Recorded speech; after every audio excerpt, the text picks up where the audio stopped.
following the news of the death of His Royal Highness Prince Philip, the Duke of Edinburgh, today. It's the ITV News at 10 now.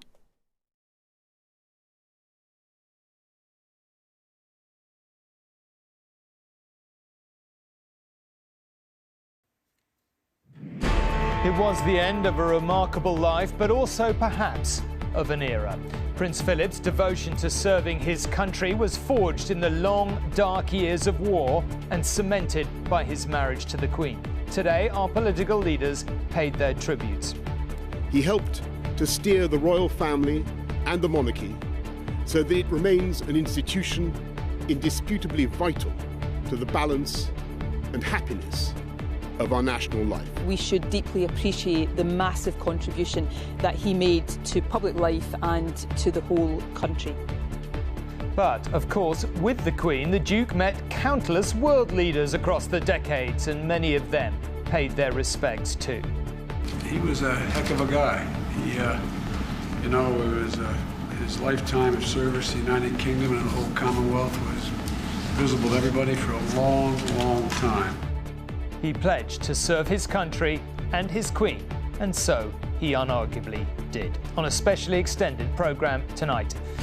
A restless childhood, a stellar naval career, a remarkable love story, an outsider who helped reshape one of the world's oldest institutions, the grand sweep of an eventful life. Always there, steady, steely, people up and down the country reflect on what the Duke meant to them. I owe a lot to the Duke of Edinburgh, and I just want to say thank you for changing my life pretty much.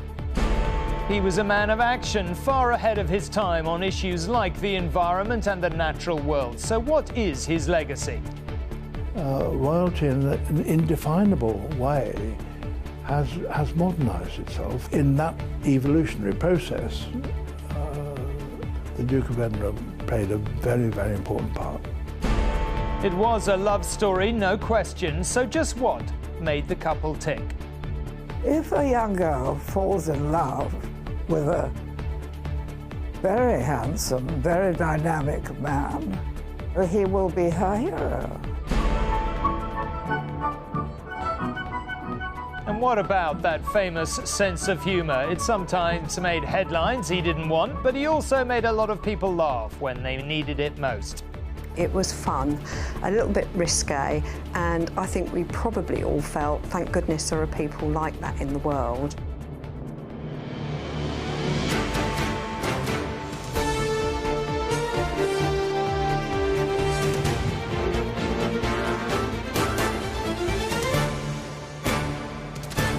This is ITV News at 10 with Tom Bradby.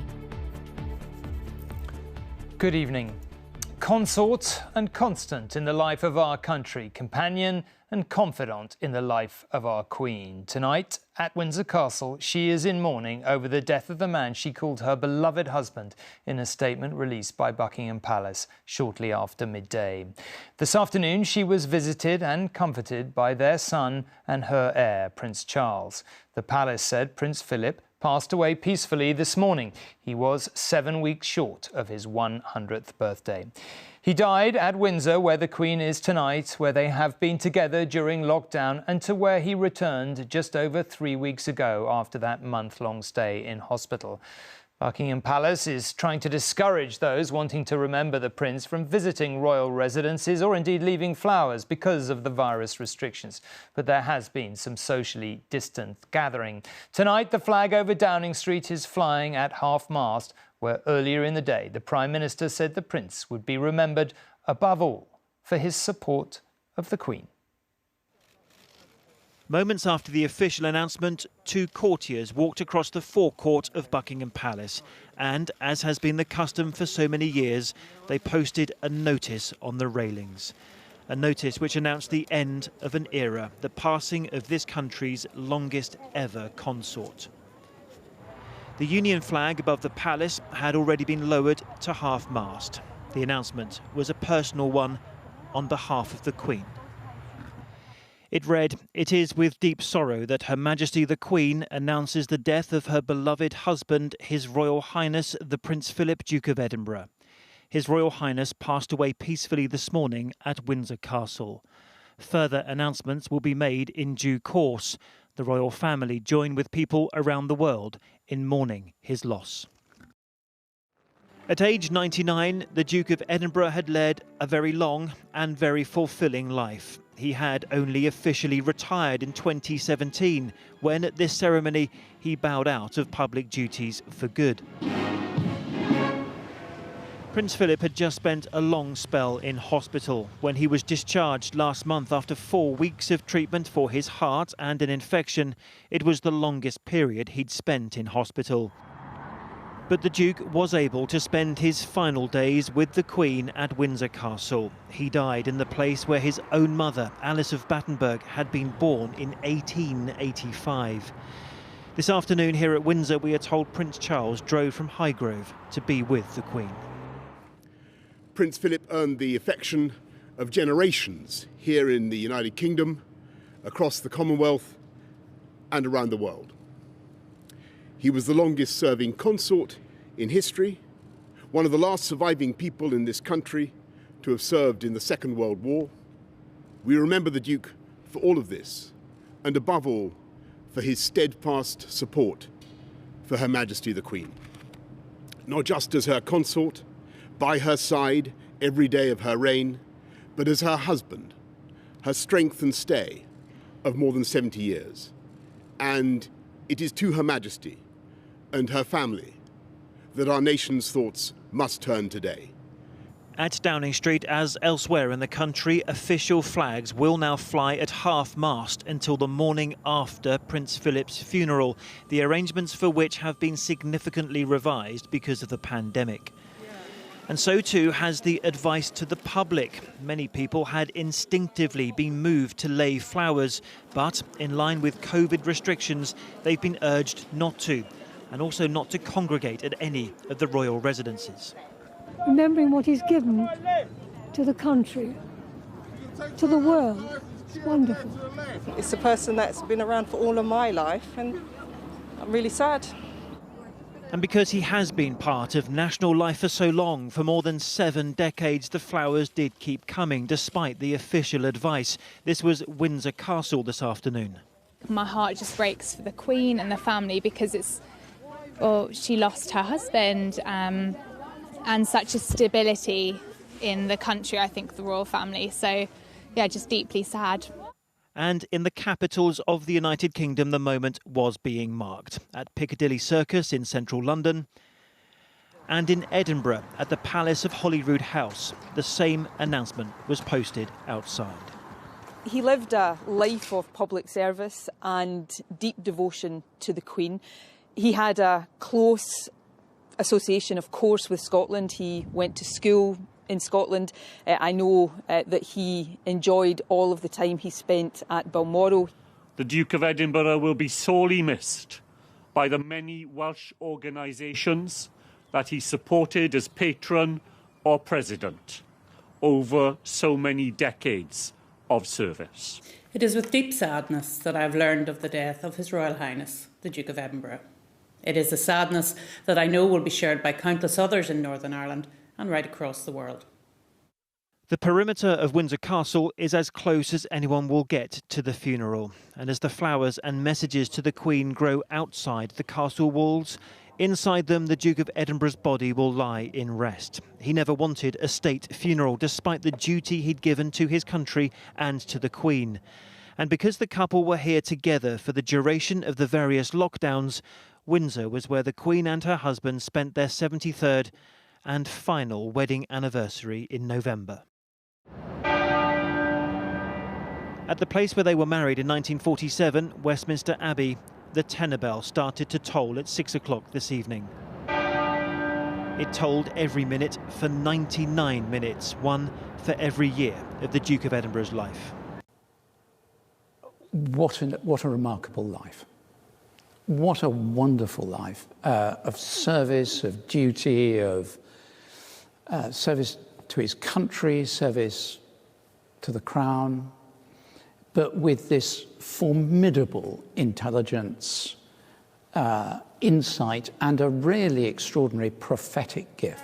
During the many years of her reign, the Duke of Edinburgh has been at the Queen's side through the happy times and the challenging ones. Her advisor, her confidant, her debater, her rock, her husband.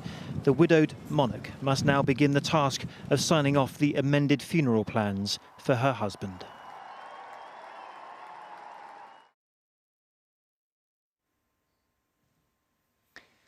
You would frankly be hard put to believe the story of Prince Philip's life. He fled his native country as a baby stored in a fruit box, was educated in Nazi Germany under a Jewish educationalist who was forced to flee, Philip effectively going with him.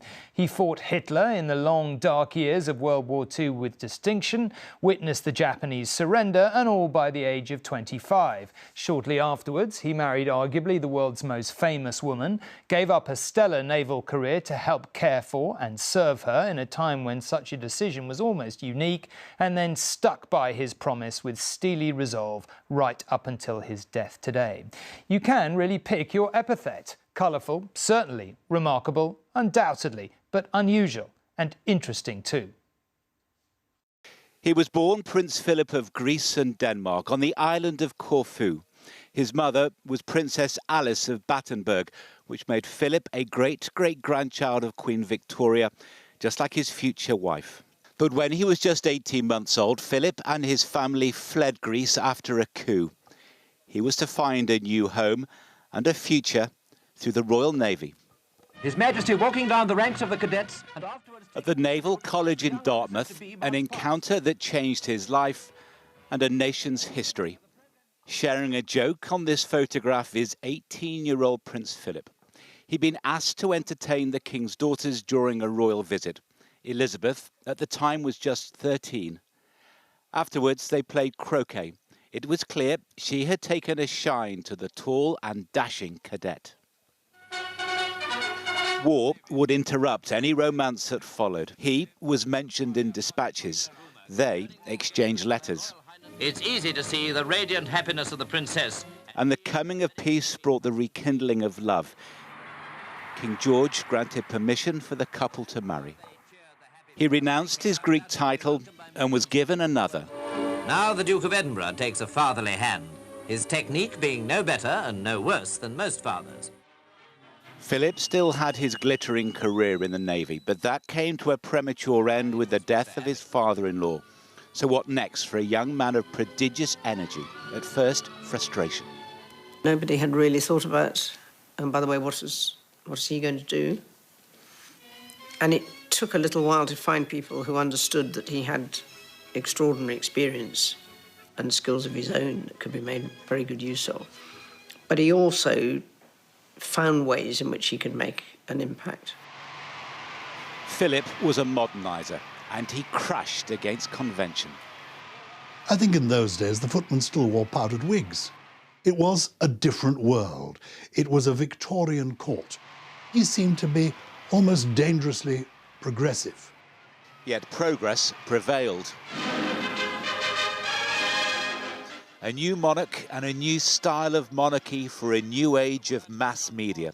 It was Philip who ensured the coronation was televised. I, Philip, will become your liege man of life and limb, and of earthly worship. In faith and truth I will bear unto you, to live and die, against all manner of folk, so help me God. Rising, he kisses the Queen's cheek. And as ever with Philip, when duty called, he answered. These revealing images, shot during a royal trip to New Zealand in 1953, were kept private for 70 years. What's this for? But Philip believed the royals must appear more real and more relevant in less deferential times. Oh, why have you done that?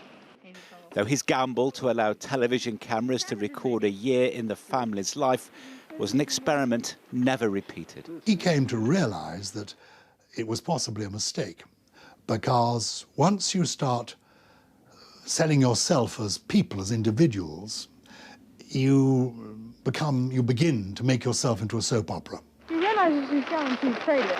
And I think one of his regrets of the later part of his life was that the royal family had become something of a soap opera. Friends joked that while his wife wore the crown, Philip wore the trousers. The Duke took charge of the family side of what even he referred to as the firm. Never more tested than in the collapse of the marriage of his oldest son. Philip was supportive of Princess Diana. Like her, he was once the royal outsider too. Her death unleashed a wave of public anguish that turned to anger, directed at a royal family that seemed out of touch, though those planning the funeral remember the Duke as protective of his grandchildren. We got a real sense that this was a grieving, mourning family up there, and they were looking after those boys and tending to them incredibly closely. I mean, they were the grandparents. One heartbreaking image lingers, and it was the Duke who gave the young princes the courage to follow the funeral cortege, while he walked with them every step of the way. Memory's a strange thing, isn't it? But I seem to remember saying that, in fact, it was a question of, if you'll do it, I'll do it. And that was him as a grandfather saying to his, if that's what you want to do, and if you want me to be there, I will be there. A reassuring pat on the back. The firm survived, and later that year, when the Queen and Duke celebrated their golden wedding anniversary, she paid him a rare public tribute. He is someone who doesn't take easily to compliments, but he has quite simply been my strength and stay all these years. It says much of Philip's lifelong will to succeed, to make a difference, that he took up carriage driving at the age of 50. Oh, you idiot! Despite the dangers. Royal milestones came and went, but he was slow to slow down, reluctant to retire. To the end, this was a partnership. To his wife, to the monarchy, Philip has fulfilled his promises. John Ray, News at 10. And Chris is here to talk about all this. Look, John was talking about their partnership. I don't think anyone who ever spent any time covering them or with them in any way could miss their immense shared sense of humour, their companionship, and really that sense of a remarkable partnership. So a huge step for anyone to lose a spouse of more than 70 years. But when you're carrying the weight of the crown too, that's just a massive, massive thing, is it not? Yeah, I mean, the crown is a very heavy burden. And I think if you speak to any president or prime minister, they'll say it's a very lonely job at the top. And all of them will say how much support they've received from their spouse. And I think when you step back and you look at the amount of time they spent together, from that wedding in 1947, when, Britain was in rack and ruin after the Second World War, the country was still living off rations, all the way through to today, his death today. That's a mightily long partnership, and you look at pictures now of the two of them together over such a long period of time. That's where the sadness is tonight. Not the sadness of the death of a man who was 99 years old. He led a very long, a very fulfilling life, but sad for the Queen, who's lost that constance at her side. And at Windsor Castle tonight, where they've spent a lot of time over the past year. Let's be clear, but the lockdown has meant they spend a lot of time together. The live shot here of Windsor Castle tonight, that's where the Queen is. That's where, by all accounts, the funeral will happen in the coming days. We know Prince Charles has been in to see his mother tonight. It will be a very lonely place to be for someone who's had him at her side all that time. Well, you mentioned the funeral. Obviously, the arrangements, will not be what they would have been in non-COVID times. So what can we expect over the next week or so? No, and I think it's important to point out here that lots of people have had to get used this year to having funerals they never expected to have, and not in the sort of shape they expected them to be. And therefore, just as for everybody else who suffered over this past year, the funeral plans will have to be dramatically changed. The Queen's job, really, kind of her first job as a widow monarch, is to sign off the new plans for the funeral. There were processions in London. That's clearly not going to happen. Everything that happens with the funeral is got the COVID pandemic in mind. No risk to public health, no congregating of members of the public or anything like that. So that's going to be her first job. It looks like, and we don't know the details yet, but it looks like it will all happen behind palace walls in Windsor. He'll be buried in St George's Chapel. People know that, of course, from Harry and Meghan's wedding not so long ago. But that chapel has been a focal point of royal family life for centuries, and so it will be again in the coming days. I often think at moments like this, one of the real shocks, we're so used to the royal family, the Queen particularly, and the Duke being there as just constant, always there, always steady, always reliable, always the same. And for a lot of, in a changing, uncertain world, that has a sort of massive value. And I think particularly for the Duke, who, effectively we're losing one of the last of the Second World War generation. Yeah, so there's a real sense of that, I imagine. Yeah, and you know what? Justin Welby, the Archbishop of Canterbury, was saying tonight, there's only 5% of the population who have lived longer than the Queen and the Duke, or remembers the time before their wedding. Yeah. For the vast majority of us, all we've known is the Queen and Philip, that partnership, just in the same way that we speak of Victoria and Albert. I mean, it was a partnership. The second Elizabethan era, if it is to be judged a success, will be in no small part because of the role that he played at her side throughout, just supporting her all that time. And that, that's what she doesn't have anymore. So you're right, the royal family does have that constance, but it does evolve and it changes all the time, just very slowly. But what we're witnessing today is history. It's a significant moment of change. OK, Chris, we'll come back to you at the end of the programme, but for now, thank you very much indeed. As Chris was saying, only those around 80 years old and over will be able to remember life without Prince Philip at the Queen's side. That's how long he's been part of our national life. Yet respect for the job he has done in supporting her cascades through the generations and stretches to all four corners of the kingdom. His life spanned generations, but it was the youngest who came to Windsor's gates first, one offering a prayer to a prince who has simply always been there. I think it's almost you see it coming, but you never really are prepared for it, so you just feel a bit almost speechless in a way.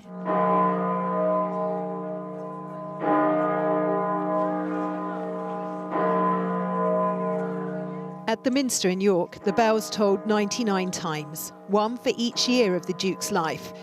And somehow, despite his age, it still felt too sudden. It was a shock, because I thought it was really on the mend. But, very sad. Very, very sad, yes.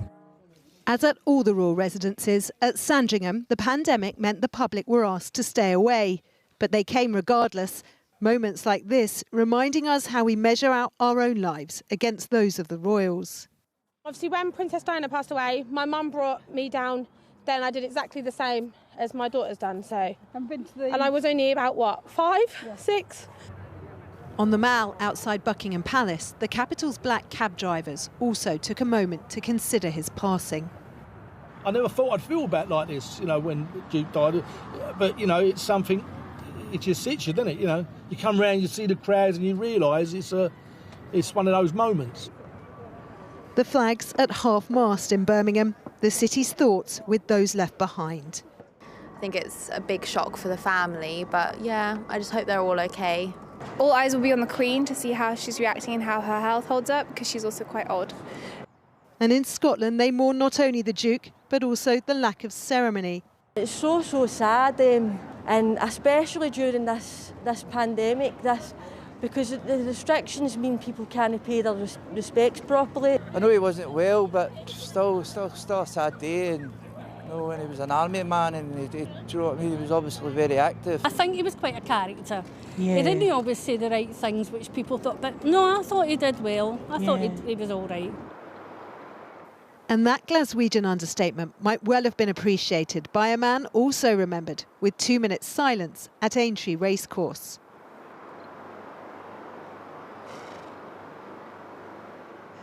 We will now hold a 2 minute silence that will begin and end on the referee whistle. The empty football stadiums where he was silently saluted tonight, another reminder that in these unsettled, uncertain times, the Duke's steadfastness will be missed even more deeply. Rachel Younger, News at 10. So exactly what will happen next following the death of the Duke? Tomorrow at noon there will be a 41-gun salute across the UK, in Gibraltar and on ships at sea. They will take place behind closed doors but be broadcast online. and on television. People have been laying flowers at royal residences, but due to COVID restrictions, they're being asked to instead leave tributes in an online book of condolence. As per the Duke's wishes, there will be no lying in state. His body will remain at Windsor Castle, nor will he have a state funeral. There will instead be a ceremonial royal funeral at St George's Chapel at Windsor Castle, which will be televised. Buckingham Palace will confirm the arrangements in the coming days. And until 8 a.m. on the day of the funeral, all official flags will be flown at half-mast on government buildings.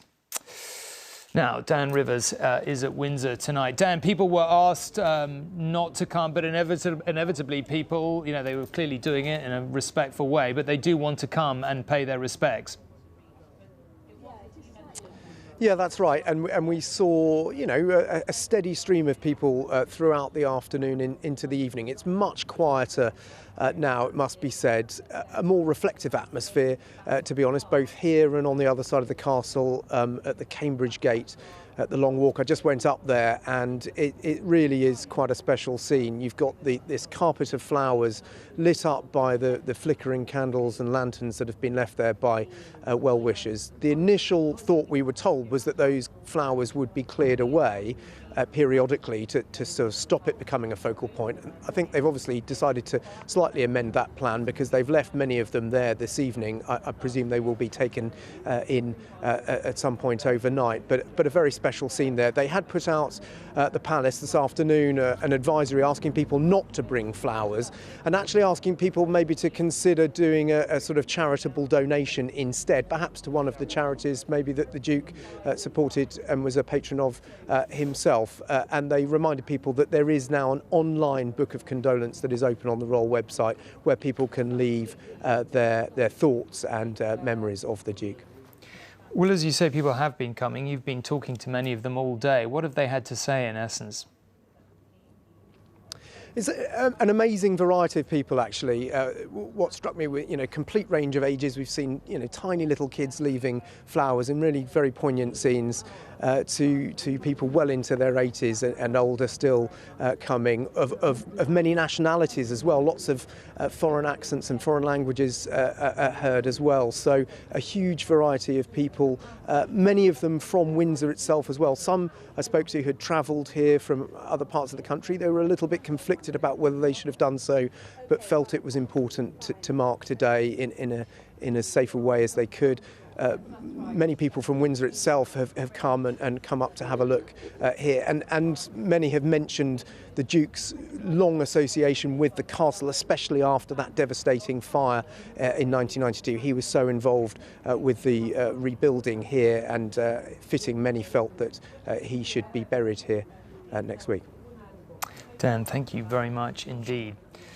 Well, Prince Philip was a man with true global experience and reach. During the course of 70 years of service, he visited more than 140 countries. At home, he played host to visitors from the world over. He saw 13 American presidents come and go during his time as consul. Today, the 14th, Joe Biden said the prince had lived an exemplary life, defined by bravery and duty and a commitment to youth and the environment. This is a special report from CBS News. Now to breaking news from London. Buckingham Palace has just confirmed that Prince Philip, the husband of Queen Elizabeth, has died at the age of 99. Americans woke up to the news from London. We have breaking news from Buckingham Palace this morning. The death of the Duke dominated the breakfast shows. Breaking news this morning, the death of Prince Philip. And this afternoon, the president spoke of his sadness. Jill and I and the entire administration send our condolences to Her Majesty Queen Elizabeth II on the loss of Prince Philip.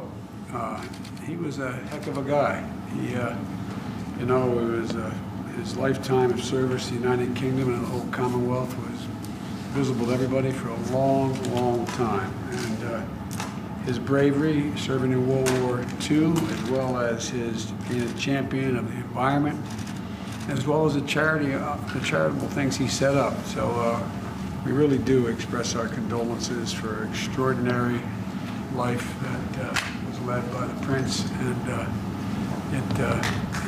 think he's going to be missed, particularly in the United Kingdom. But 99 years old, he never slowed down at all, and which I admire the devil out of. The red carpet was laid down in Virginia for the Queen when she arrived in the States. The Queen and Prince Philip had made several visits to the United States. The first way back in 1957. It was obvious that the Queen and the Prince were thoroughly enjoying it all. What a contrast in transport next day as the royal couple arrived in the President's plane at Washington. They met American presidents from Eisenhower on. Her Majesty Queen Elizabeth is made royally welcome. Notably joining America's bicentennial ceremonies at the White House in 1976. Accompanying the Queen, the Duke of Edinburgh. Barack Obama tweeted this tribute. Through his extraordinary example, His Royal Highness Prince Philip proved that true partnership has room for both ambition and selflessness, all in service of something greater. Our thoughts are with Her Majesty the Queen, the royal family, and the British people. In Ottawa today, the Canadian Parliament's bells tolled 99 times. Prime Minister Justin Trudeau saying the thoughts of all Canadians are with the Queen and the entire royal family. Baroness Scotland, on behalf of the 54 countries of the Commonwealth, spoke of the debt of gratitude that she felt. I think it is hugely painful for the whole Commonwealth, but it must be heartbreakingly so for Her Majesty, and we send our prayers and our love not just to her and the royal family, but really for the gift that was His Royal Highness Prince Philip. We're interpreting that story to bring you breaking news. Buckingham Palace has just announced his... In Australia, the news was announced on the evening bulletins, and the country's Governor-General gave his reaction. We give thanks for the Duke of Edinburgh's service, his loyal and loving devotion to Her Majesty, and his commitment to Australia, the Commonwealth, and all her people. I cannot think of a more appropriate... As the Queen's consort for over 70 years, international travel was a feature of the Duke's life. In La Paz, capital of Bolivia, the kind of welcome the Prince has been receiving throughout his Latin American tour. It wasn't always free of incidents or gaffes. But today, across the world, the tributes are pouring in, and they are sincere and heartfelt. Robert Moore, News at 10, Washington.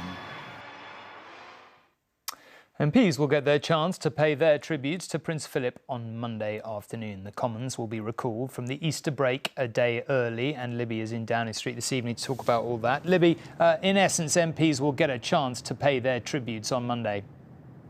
Yes, Tom, there will be that special session of Parliament on Monday, and all political campaigning for the May elections has been suspended as a mark of respect. As you would expect, there have been tributes from leaders right across the political spectrum today and from all four nations in the United Kingdom. I think the Prime Minister summed up the mood when he said that Prince Philip had steered the monarchy, steered the royal family in a way that maintained its vital importance to national life. I think he also marked the fact that when he spoke to members of his cabinet in a virtual meeting tonight, that Prince Philip had known 16 prime ministers. I think it's true to say that he had witnessed history. And of course, he made history himself too with his wartime record. We heard Joe Biden referring to it there in Robert's report. I think the fact that he did have such a distinguished record and that link with the Allied victory in the Second World War is something that makes his death not just a huge moment for the monarchy, but also a huge moment for politics and the country. He was also the longest serving consort, and I think his relationship, his partnership with the Queen provided an element of political stability that made other nations envious of Britain. He also, as something that the Prime Minister remarked on to his cabinet colleagues, provided a link to the future with that remarkable Duke of Edinburgh award so many of our children have taken part in. And I think that's why his legacy will endure for so long. He has, in a sense, made his mark on so many lives, so many generations. Now, as we've said, MPs will get the chance to pay tribute on Monday. Until then, I think we're going to hear very little from our politicians, and even next week when the country opens up as lockdown eases in many areas, I think we're going to hear much less from the politicians as they allow the country a period for mourning and reflection. OK, Libby, thank you very much indeed. Well, as we look back on Prince Philip's past, it is easy to see now he was a man with an eye on the future. As Libby was saying, modern views at the heart of the monarchy. He had the vision long ago to realise the threat the human race posed to wildlife. He became president of the World Wildlife Fund, as it then was, in 1961. And even before that, in 1956, he set up the Duke of Edinburgh Awards for teenagers and 20-somethings at the suggestion of his former headmaster at Gordonston School. The three initials, D of E, have become part of the vocabulary and the lives of millions of people all around the world. For 18-year-old Mercedes from East London, who's partially sighted, taking part in the Duke of Edinburgh's award has been life-changing and made lockdown more bearable. She's taken up running as she strives for her silver award. I owe a lot to the Duke of Edinburgh, and I just want to say thank you for changing my life pretty much. And I'm going to help you carry on your legacy by encouraging everybody I meet to take part in Duke of Edinburgh. Before the pandemic, teenagers could venture out on expeditions, gaining valuable skills for their life journeys. Keep going. The scheme not just about camping and cooking, but building confidence. It's warmed up, yeah. The Duke of Edinburgh described it as a DIY kit for growing up. So who's going to take us to Hewish House? Not me. Do you know how to get out there? I can take us. For many young people like these, taking their first steps towards maturity, the maps and the compasses have helped steer them. Young people can learn how to go out by themselves, and then it makes a big impact because parents learn that their children aren't just people who need to rely on someone, that their children can be people who can go out and do things by themselves. The main purpose of the scheme is to help boys to find activities which will give them pleasure and satisfaction. The Duke launched the scheme in 1956.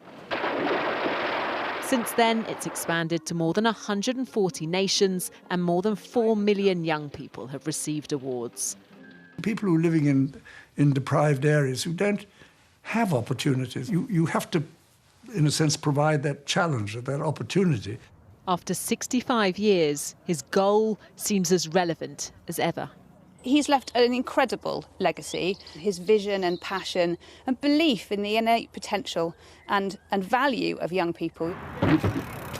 In all, the Duke was patron or president of more than 800 organisations. Nice. His support helped fund cycling lessons for children, a kayaking club, even flying scholarships for teenagers.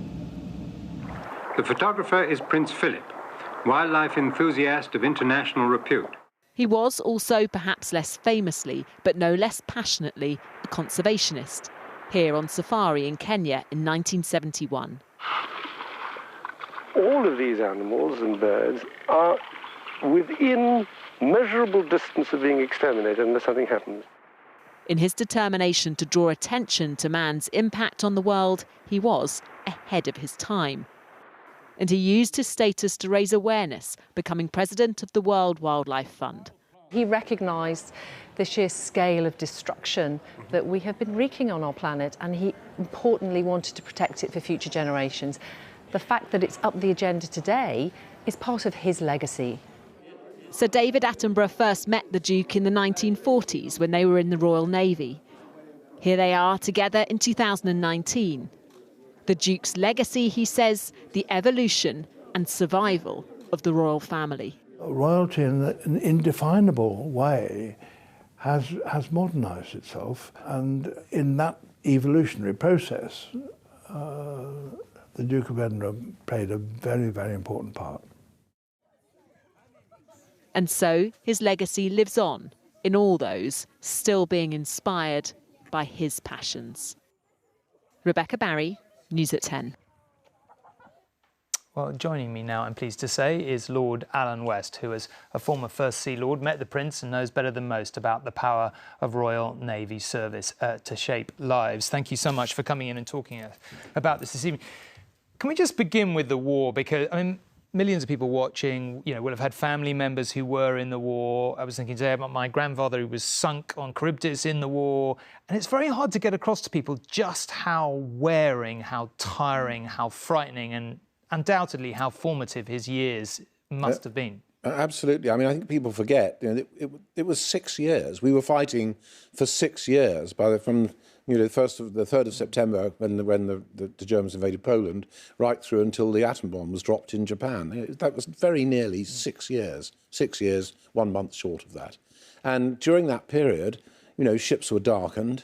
All the normal risks, maritime risks there are, were amplified because you had no lighthouses, you had no buoys marking channels, all these were taken away. All the ships themselves were darkened at night, so, not colliding with the ship, you had to be really on the ball when there were lots of ships in a convoy and things like that. And this went on day after day. And the ships were much smaller. The corvettes and frigates were tiny compared with today's ones, so they were really thrown around by the sea, and on the mess decks and in cabins as well for the officers. There was salt water, they leaked, they rolled like mad, and at any moment, suddenly you might be hit by a torpedo. That's what happened to so many ships. And the Germans, the first merchant ship, for example, was sunk on the first day of the war, the Athenia, and the last one was sunk in the Atlantic battle on the night before Germany surrendered. So every single day, ships were suddenly being sunk. You were having to take charge of convoys. There was very little sleep. On a warship where you were helping run a convoy, say, for example, and the Duke of Edinburgh did a lot of East Coast convoys, you had to make sure that all of the ships there knew what was going on. You had to protect them against E-boats, against submarines, against air attacks. There were minefields everywhere. If you went slightly wrong, you'd go into a minefield and there were cases of ships being sunk. This was really hard, grinding work. You can see clearly how that was a formative experience. Certainly in terms of his devotion to service, you can absolutely see that how formative that was. He always struck me as, in a way, quite typical of naval officers of that generation. Very, no room on any ship for anyone to be in any doubt what the captain thinks or what the senior officers think. Absolutely straight down the line. No messing about. This is where it's at. Absolutely. I mean, that generation, they all called each other by their surnames. It seems funny nowadays for youngsters today that was the case. I mean, actually, my generation almost was still doing that. Yeah. But they all called each other by their surnames. They felt that showing emotion was not the right thing, but they still felt emotion. There's no doubt about it. I mean, the Duke of Edinburgh definitely did. The Duke of Edinburgh's probably one of his favourite tunes was Tom Bowling. That almost used to make him come to tears because he thought of friends who had died and things like that. That comradeship of the sea. But yes, they were brought up very strictly. There was a famous admiral who'd been captured by the Japanese, and when he came out to the prison camps, they said, that must have been awful. And he said, well, not nearly as bad as Dartmouth. So, they had a pretty hard upbringing, and then those years of war. And it must have been wonderful when the war ended.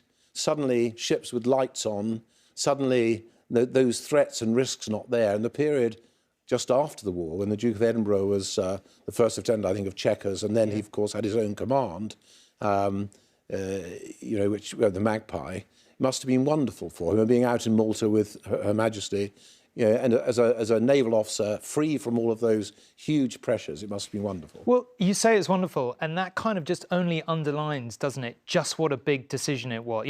Naval officers dream of command, I imagine. Finally, he's getting to that point in his career, and he takes the really epic decision to give it all up.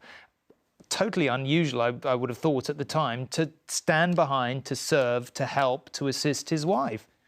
Yes, I mean, there's no doubt in my mind that this was a huge sacrifice, and he felt it as a huge sacrifice, but he felt it was his duty to do what he did. And to be honest, I think he was in love with the Queen, and he realised this was his duty. And again, part of what you were taught at Dartmouth and what you were taught as a naval officer is you do your duty and you do what's right. And I think he epitomised that. But it was a loss when he helped design the Royal Yacht Britannia, for example. In his cabin was a model of the Magpie. It meant that much to him. That was actually in the cabin, a model of the Magpie, always there whenever he went in the Royal Yacht.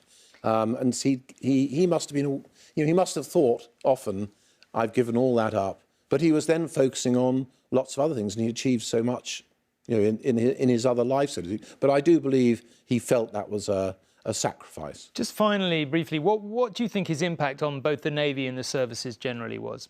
Well, I think in a funny way, our Navy, the senior service, the Royal Navy, was used to having someone who was about to be king in the Navy. I mean, classics were King George V, particularly, and King George VI. Yeah. And going right back to Nelson's time, King William, who became one of the Georges there, who served in the Navy. And Prince Philip, in a funny way, was carrying that on. I mean, Her Majesty must have felt this was very natural to be surrounded by naval people, naval officers, people who had that tradition, and that loyalty upwards and downwards that we have driven into us in the Navy, and which I think the Duke of Edinburgh absolutely epitomised. Well, thank you. We really appreciate you coming in. Thank you very much for talking to us this evening. Now, today marks the end of the greatest partnership in royal history, and not just because it has been the longest. Together, Elizabeth and Philip helped bring a stability to the monarchy and the country in a post-war and ever-changing world. Their love affair began in an era of letter writing. Him to her, I have fallen in love completely and unreservedly. And a love affair it remained, the young Greek prince, the outsider, and the future Queen of England. If the Duke of Edinburgh was renowned for his sense of duty, well, just as strong was his sense of fun. Look at these photographs of Philip in a biscuit-eating competition, which he won, and you'll see a boy who learned early on how to keep himself and others entertained, spending his holidays in the homes of various relatives, like his Uncle Louis, Lord Mountbatten, whose daughter, Lady Pamela, remembers the young guest. Great fun, extremely good-looking. If he saw you, you'd become the butt of the joke immediately, and which was very frightening if you're a small child. But there was a sense of fun that surrounded him and his presence when he was Oh, yes, young. life was never dull. Good heavens, no. Mountbatten was the Royal Navy commander, who was also a friend and relative of the royal family. And he counselled Princess Elizabeth in the same way he'd been a mentor to Philip.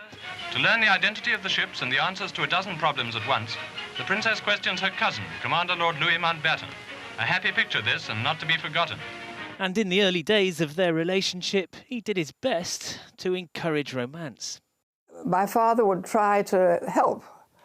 And I remember an awful row with my father and Prince Philip. Philip was saying, for God's sake, keep away or you'll ruin everything. Pose for the cameras in the palace. The heir to the throne's engagement to the dashing young naval officer brought brightness to Britain's post-war gloom.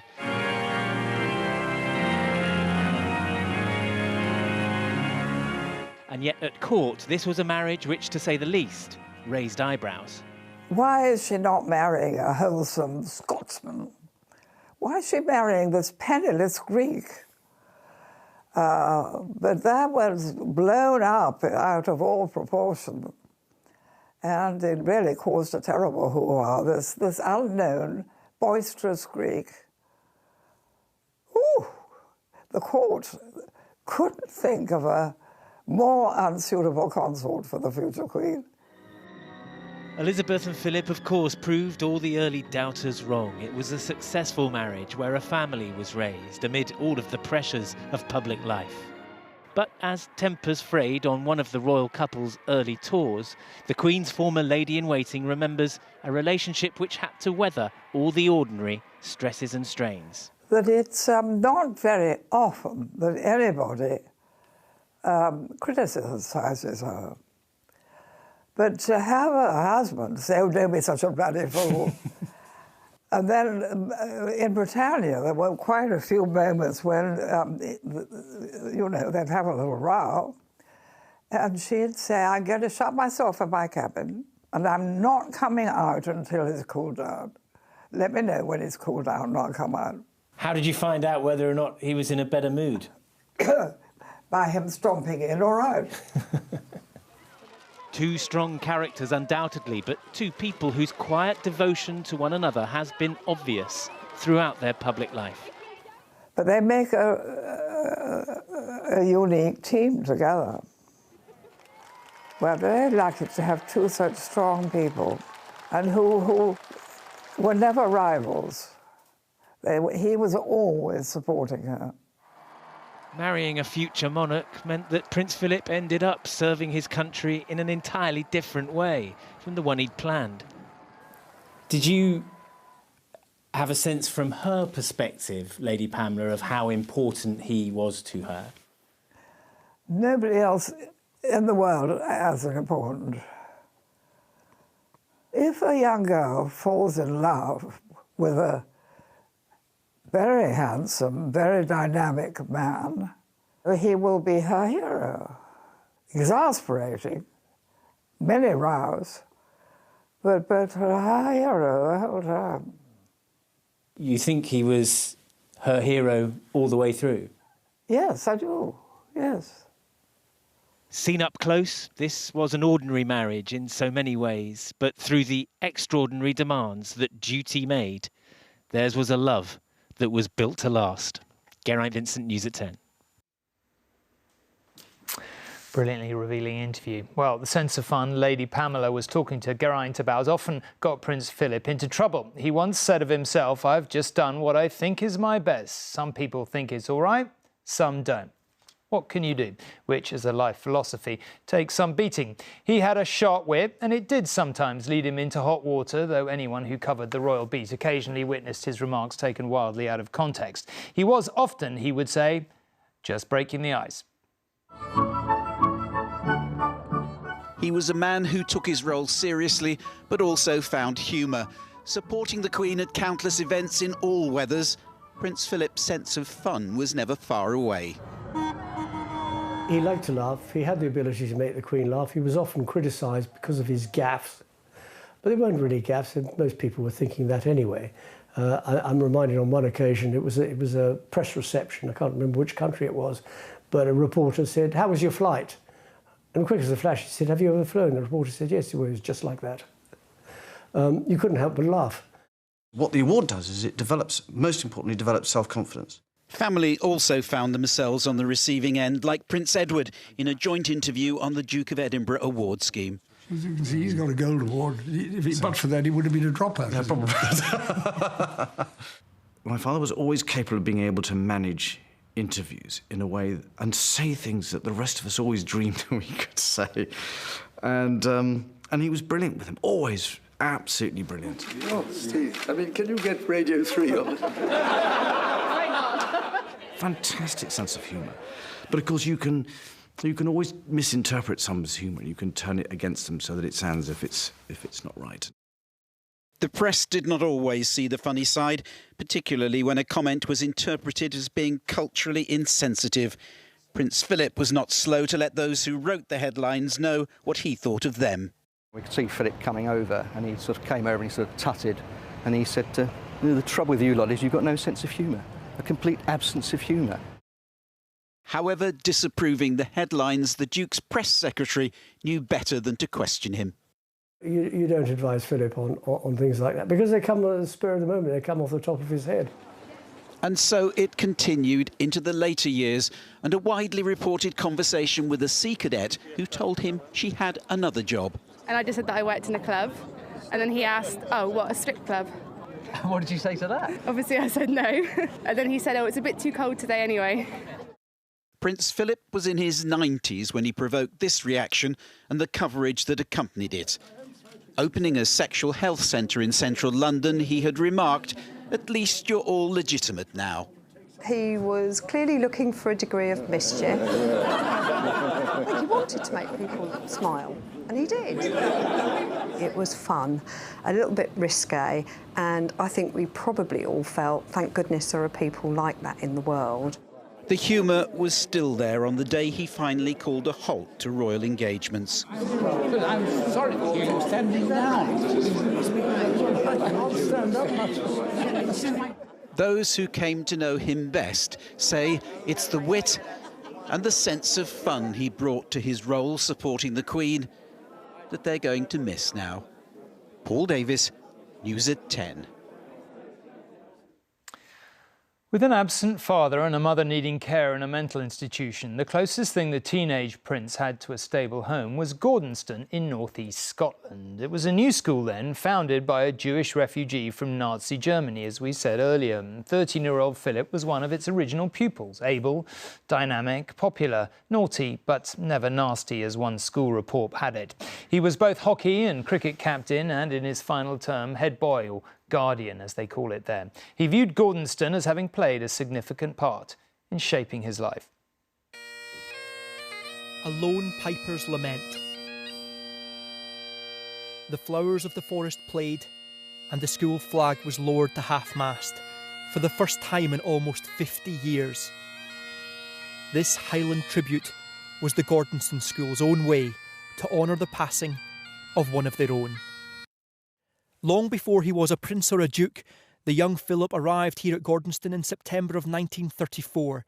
He was a 13-year-old child who had a nomadic life across Europe and a troubled upbringing. But it was here at Gordonston in Moray where he says he became a man. He was among the school's first ever pupils, where they still keep a record of his early report cards and reflections from his teachers. The current principal at Gordonston reveals this insight into some of Philip's early misadventures. It says that he got into a fair number of scrapes.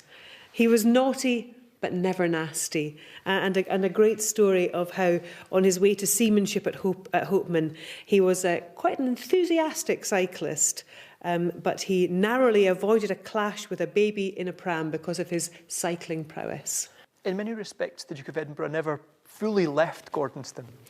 I think that's absolutely right. Gordonston was part of the Duke of Edinburgh's life from when he became our 10th pupil in 1934 until just a few weeks ago, when I received my most recent letter from him.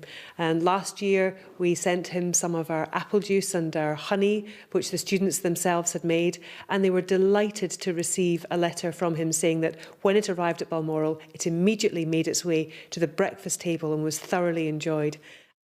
At Gordonston, it was the school's founder, Kurt Hahn, who truly inspired Prince Philip with an education that went beyond the classroom. There were early morning runs through the Moray Hills, cold showers, and sailing was part of the education here. Philip took the school schooner all the way over to Norway on one trip, and Kurt Hahn introduced the young Duke to a life of service at Gordonston that leaves a legacy well beyond these school grounds. This is the origin of the Duke of Edinburgh Award. It's called the Moray Badge, and the young Prince Philip was one of its recipients. It was given to pupils here at Gordonston for their voluntary work and services in the local community. And then in 1956, Kurt Hahn convinced Prince Philip to put his name to the award and make it open to young people across the whole country. Ever since, more than 3 million people have received their Duke of Edinburgh Award. Prince Philip left a presence here. He was cricket captain, hockey captain and school guardian. He thrived so much he decided to send all his children to Gordonston to follow in his footsteps. Here he is dropping off a young Prince Charles to start life at the boarding school, though Charles famously found the physical challenges here quite miserable. The school's latest cricket captain, though, has reaped the benefits of the Duke's bursary to open up this education to a whole new generation.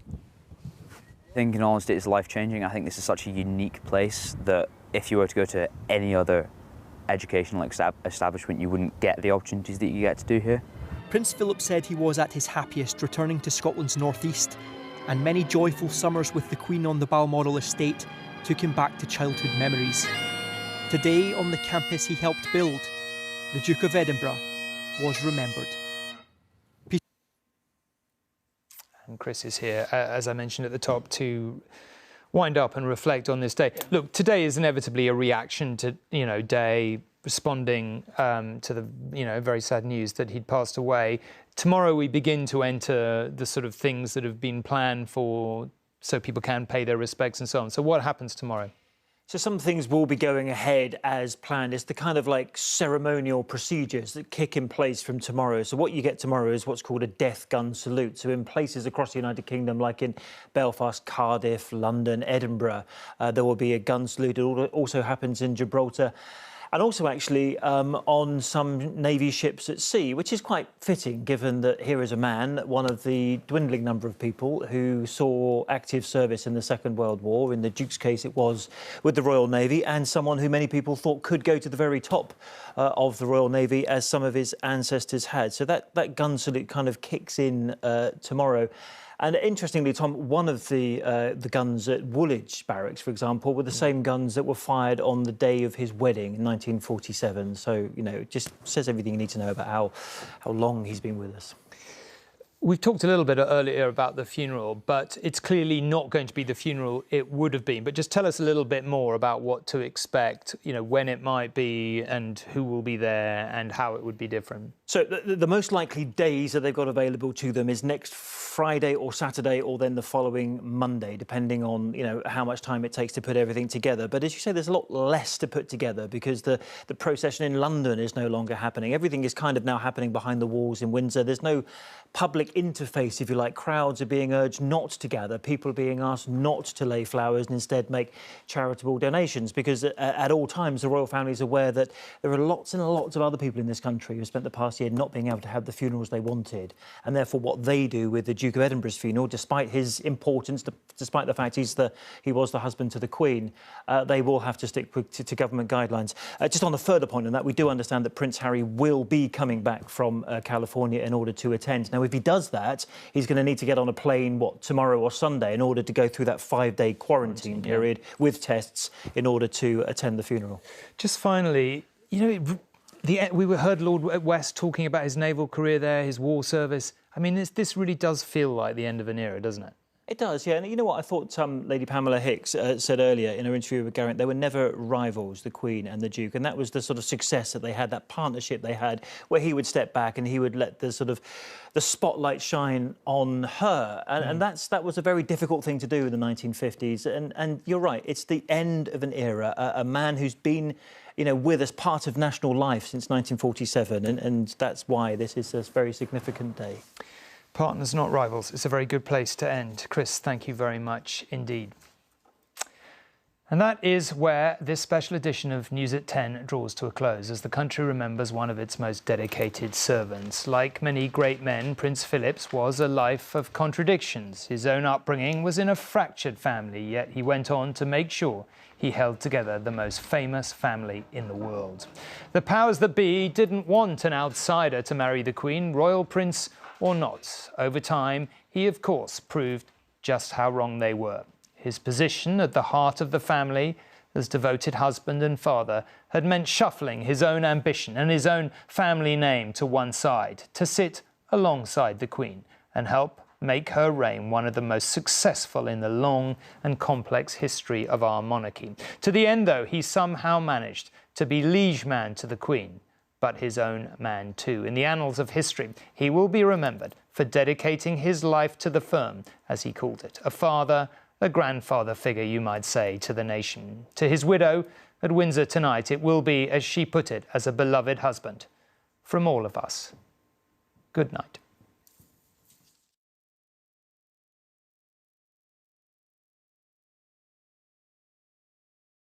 Hello again. So the weather story for this weekend is a colder one for many of us. Temperatures by day will be a little bit below average for the time of year. We're expecting some frosty nights and there will be a few showers around, and if you catch one of these, they could be wintry in places.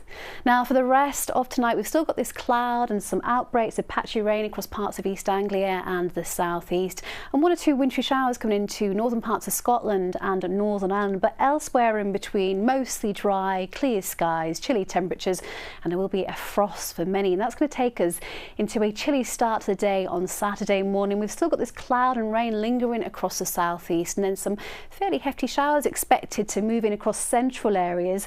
Further north, sunny spells and showers which could be wintry for Scotland and Northern Ireland, and once again those temperatures on the chilly side.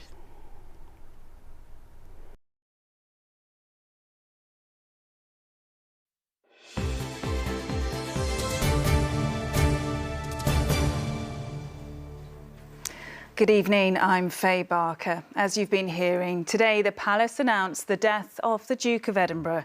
He died peacefully this morning at the age of 99. For the last 70 years, the Duke and Her Majesty the Queen have had their home in London.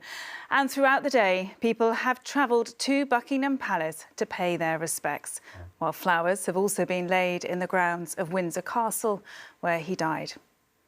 Well, monuments across the capital have also been transformed to display messages in tribute to the Duke, including here at Piccadilly Circus and the BT Tower. Our correspondent Simon Harris now looks back on his life of service here in London as the longest-serving royal consort in British history. For almost 7 decades, Prince Philip was a fixture at royal engagements in London. From his final public appearance, taking the salute at a march past by Royal Marines in front of Buckingham Palace, to his first 69 years earlier in the Royal Albert Hall and the annual boxing tournament of the Federation of London Boys Clubs. The Duke of Edinburgh, patron of the Federation, watched all the battles with keen enjoyment. Over the decades, the Federation of London Boys Clubs evolved into London Youth, and the Prince was still patron when the organisation celebrated its 130th anniversary with a party at Buckingham Palace. When would I ever get a chance to speak to the Duke of Edinburgh? It was quite cool. And make it onto the Twitter page, like, that was my highlight as well. Nima Robley and Victoria Azubike were both invited. Nima had already experienced the Prince's sense of humour at an earlier meeting. When I met him in Cedars, I wasn't sure what he said, how did you get here? I told him that I came from Somalia, and he said to me, were you dragged here and were you screaming? And I said, oh, no, I got here. I was quite happy, yeah. At the garden party, Victoria was one of the hosts as the Prince met other young Londoners. For our generation, when we think of the royal people, the royal family, it's sometimes like they're so far off or just like so uptight almost, but he was just so real and he came across like he was just himself. So for me, it was just like, wow, like he's interesting. One part of London was to have a unique significance in the Prince's life, Greenwich. Alongside his best-known title, the Duke of Edinburgh was also Baron Greenwich. In 2012, he was instrumental in securing royal status for the borough. I think Greenwich meant a great deal to him. I mean, of course, being Baron Greenwich and the fact that he was a trustee at the National Maritime Museum, the fact that he was engaged very much with the Cutty Sark. When Prince Philip visited the Navy League's boat training centre at Ravensgate on the Thames, it was a big day for the Sea Cadets and Rangers. His interest in encouraging young people to take up rewarding pastimes led to one of the most enduring legacies, the Duke of Edinburgh's Award. John Green, a 17-year-old from Silvertown, was the first person to receive a gold award at Buckingham Palace in 1957. We had no money. My parents had 5 children. We had nothing. To go to the palace, I borrowed my brother's suit.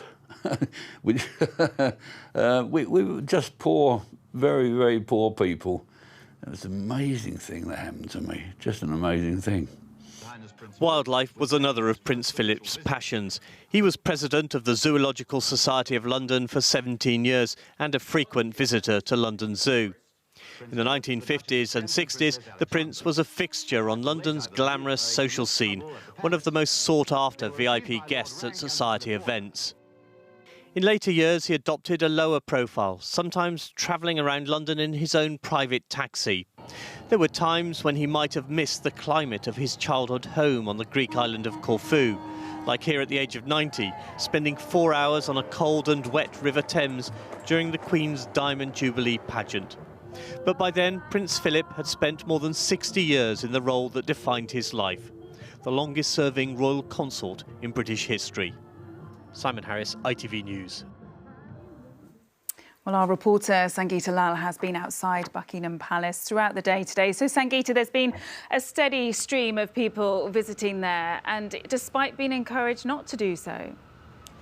They have. We arrived here just a few minutes after the palace announced the news that the Duke of Edinburgh had passed away. And ever since then, really, people have been coming here to lay flowers and messages and flags to pay their respects. And it's not just here that people have been paying tribute, but across the country and Windsor too. That's where the Queen has been staying and will be tonight, mourning the loss of her husband for more than 70 years. Earlier today, the palace thanked many for their support, but did ask no one gather outside royal residences or to leave flowers because of coronavirus. Instead, they asked people to donate to charities. But with so many people arriving here to do that, they set up a one-way system for people to lay flowers. But many were asked to move on quickly and to stay socially distant. So, Sangeeta, what happens now over the coming days? Well, tomorrow there will be a gun salute at midday. Union and national flags will be flying at half-mast on all government buildings. And obviously, coronavirus and the pandemic has meant that plans will be scaled back significantly in the days leading up to and on the day of the funeral. What we don't know yet is when that will be held. The palace say they will announce that in the next few days. What we do know is it will be televised, and at the request of the Duke himself, it will not be a state funeral. OK, Sangeeta, thank you. Well, from the palace to the Royal Borough of Greenwich, which had a special place in the Duke of Edinburgh's heart.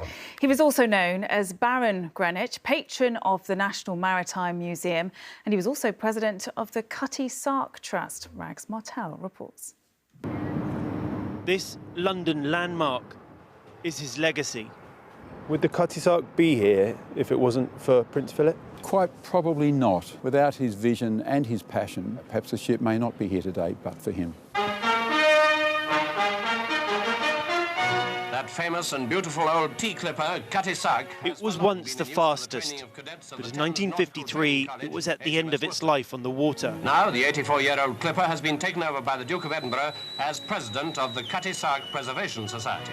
He was the one that really drove that campaign to see the ship conserved here and displayed in Greenwich, and so he was with it every step along the way. Despite the post-war austerity, Prince Philip helped raise enough money to build a permanent home for his ship.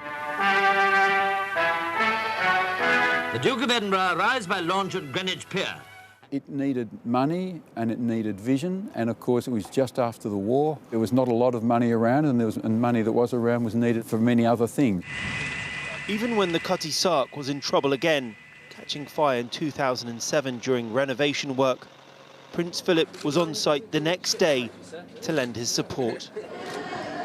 And 5 years later, he was back on the deck of his beloved clipper to see it reopen to the public. How much will you miss him? We'll miss him greatly because he'd been associated with museum from the very beginning. So he's been an ever constant in the life and history of this organisation. The country has lost a prince, but this ship has lost its patron. Rags Martell, ITV News, Greenwich. Now let's take a look at the weather with Chris Page. Hello there.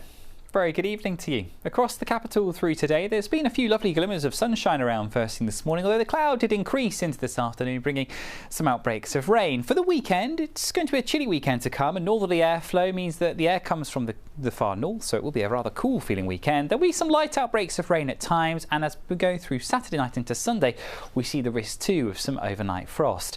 It's this weather front here that's brought the outbreaks of cloud and the rain through today. It's still with us over the coming few hours, but it's an area of low pressure to the south, which will just give a little headache to the forecast. There's a bit of uncertainty for how far north this system will track, so there is the risk that we could see quite a bit of rain in some areas through the day tomorrow. But as we go through this evening and overnight, well, we say goodbye to that weather front that's been with us through today. A few clearer skies here and there, and I think through the second half of the night a drier end, and where we do see a few clear spells, temperatures dipping into low single figures. So we start tomorrow morning then. As we go through Saturday, a fairly grey start today. There'll be a few scattered showers through the morning too, and then it turns fairly patchy into the afternoon. Remember that other weather system towards the south, it just could bring and peck up some of these showers into the latter part of the day. But I think for most, temperatures 8, maybe 9 degrees Celsius, maybe a smidge higher than that if we do catch some spells of sunshine.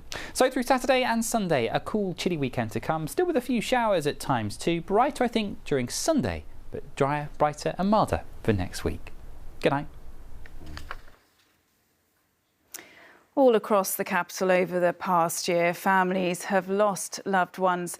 And tonight, the royal family, too, are grieving for an extraordinary man in extraordinary times. Prince Philip's devotion and service to his country will live long in the memories of many. We'll leave you now with some of the defining images of the Duke of Edinburgh's life as a royal. People have wanted to pay their respects to Prince Philip, and the fact they have done so shows the impact he had. Tonight, the Queen starts the difficult journey of grief and adapting to a public service life on her own. She'll be without the man she once described as her strength and stay, who's been by her side throughout her 69-year reign. Their children, grandchildren and great-grandchildren mourn alongside her. But so too will this country and this city, each in our own way.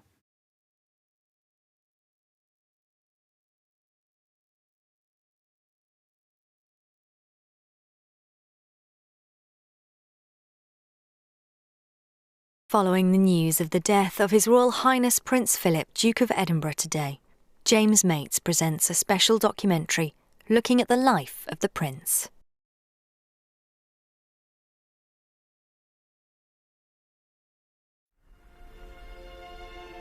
The marriage of Philip Mountbatten to Elizabeth Windsor in November 1947 not only brought a moment of joy to a population still beset by post-war austerity, but also offered some hope for the future.